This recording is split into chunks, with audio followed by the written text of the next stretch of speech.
Hey, good afternoon. Jeff Muller with you, Jersey Sports Guys North and South.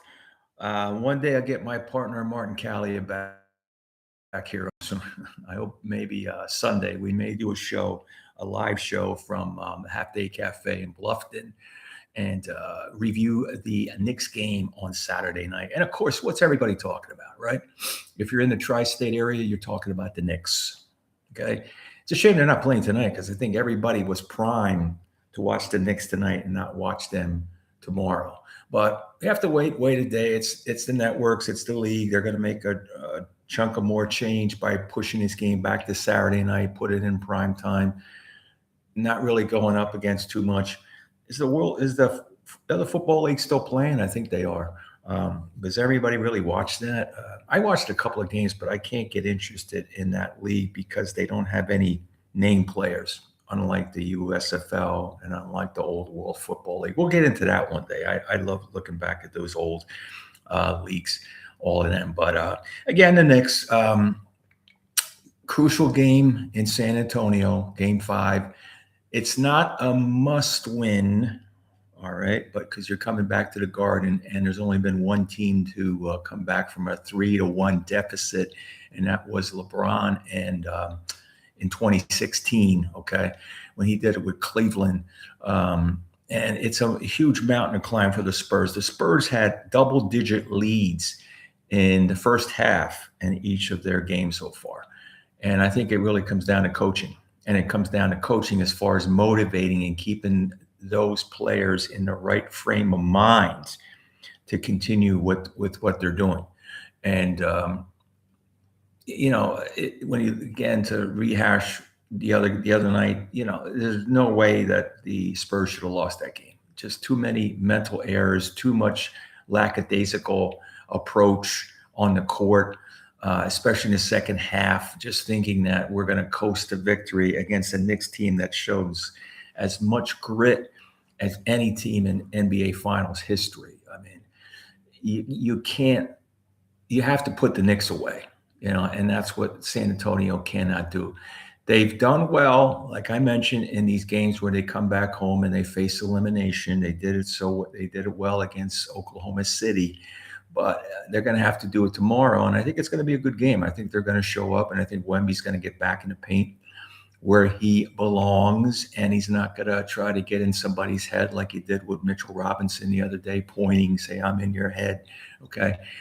Worry about playing basketball. Worry about taking your game to the next level. Don't worry about somebody else, okay? And the Spurs got a little bit too cocky in that first half. Phenomenal showing. No, there's no doubt about it. I mean, when you think about what they achieved that first half, and you're not going to see too many teams put up those kind of numbers that they did in the first half. Just phenomenal across the board, okay? But they have to maintain it. You have to get rid of teams in the second half, and they let the Knicks hang around. The Knicks started to get momentum. They got closer. All of a sudden, you're in a 2-4-point ball game over. Totally momentum change, okay?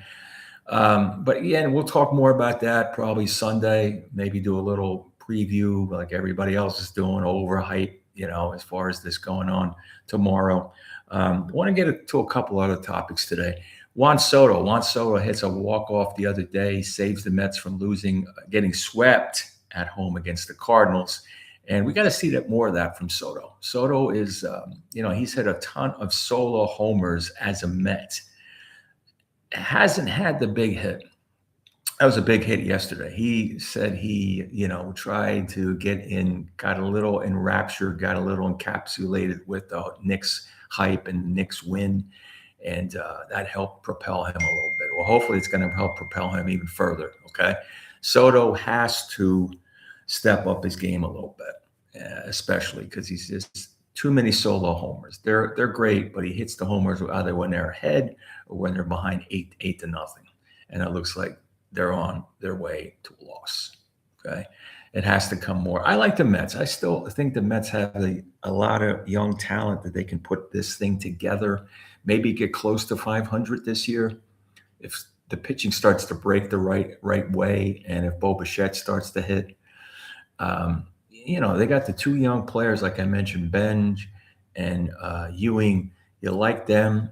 They're both going to be fixtures in the outfield for many years to come, probably. And and Simeon's starting to hit a little bit like that they thought he would. He's starting to get that power stroke back. Okay, so we'll see what happens. All right. Oh, let's talk about the Jets. Your Jets. Got my Jet shirt on here. Okay. I like really and really anticipating a Jets season this year. If you're a lifelong Jets fan, you know what I'm talking about. You always feel like you're cursed that the Jets are somehow gonna mess it up again. But you have to like what the Jets did. You have to like what Darren Muji has done with the draft picks, with the trading of the players, getting the draft picks set up, re-signing Breece Hall, keeping him around, and I like. Some reason I like Geno Smith. I think he's going to have a decent year. You have to see how he comes out. If he stays healthy, has his head in the game, it seems like he does. And a guy to watch is Cade Klubnik, the backup quarterback they got from Clemson, who nobody saw coming along that line. There were so many other, quarterbacks you saw mentioned, but this kid from Clemson, you didn't hear him mentioned. So he may flourish. He's got a lot of good reports coming out of camp so far. We'll see what happens when they get to the real camp in August. But he's a guy to keep an eye on. If Smith flounders, you could see Klubnik in there, and they like him. They like him a lot. So I'm sure they're going to try to get him some playing time as well along the way, so he gets his feet wet a little bit. But I like the Jets. I like what they've done. They brought in some veterans. You got to like what the defense with Bailey, the top pick on the other side of the line. They brought some veterans on the other side of the line. So I think they're going to be fine. The big key is going to be the defense. Can the defense, bring this team together? It's going to be built on defense. The head coach, Aaron Glenn, is going to be under the gun. I think he knows that. I think he's brought the right people in. He's brought the right players in. He's working with Muji. This is going to be a big season for Aaron Glenn. He has to win. Maybe not more wins than losses, but he has to show progress. He has to show that the Jets are moving toward the next step than last year. Last year it was obvious that he was maybe over his head, overmatched in a lot of situations, making some glaring errors. He's going to have to step it up. Okay. But there's a lot of good signs with the Jets that they are headed and trending in that right direction. Moving south quickly, Jaguars. I've covered the Jaguars the last few years. People forget about this. Here's something for you. How many of you can actually say that you remember, if you're just a regular football fan, the Jaguars going 13-4 last year, and they won their division? Okay. Trevor Lawrence was fifth in the MVP balloting. He had 29 touchdowns. Big key for the Jaguars, like the Jets, is going to be the defense. Okay. Anthony Campanile, if you're listening and if you're have any Don Bosco connections, I remember Nunzio and Anthony Campanile when I taught at Don Bosco, and both of them were gym teachers. And he had another brother, but both of them were gym teachers and football coaches on Don Bosco's staff that won a few state titles. He's a Jersey guy. He's hard-nosed Jersey guy. Turned that defense around last year. They got the secondary. Finally, they got the secondary more solid. All right. Pressure's going to be on the Jags this year. Houston's improved themselves. I like what Tennessee did. I think they're going to be a fun team to watch in that division. And we'll see. And you got the Colts. Daniel Jones. What's big thing with the Colts? Daniel Jones. How is he going to come back? What is he going to show us when he comes back? Is he going to be the old Daniel Jones with the Giants? Is he going to be the new Daniel Jones with the Colts?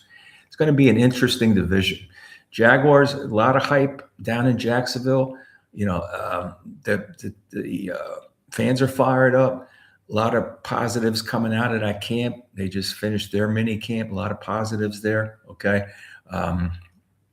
We'll see. We'll see what happens with the Jags. The Dolphins, we'll talk more about the Dolphins. New coach, Jeff Hafley. I really love their running back, Shane.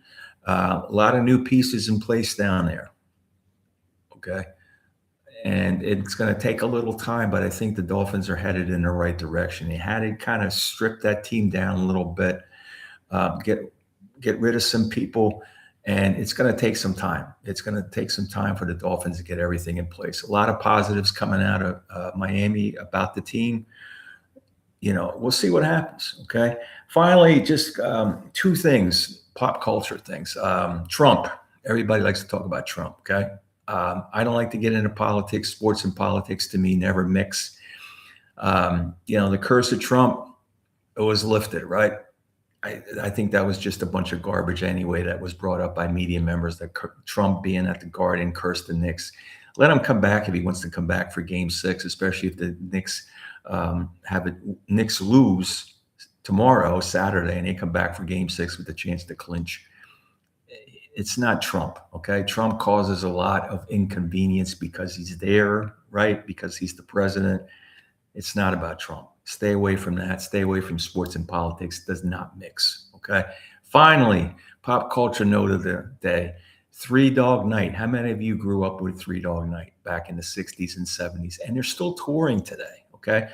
One of the lead singers, the only one, Danny Hutton's still alive. He's part of the band. A lot of his sons are in the band, which is a good thing. Whole new cast.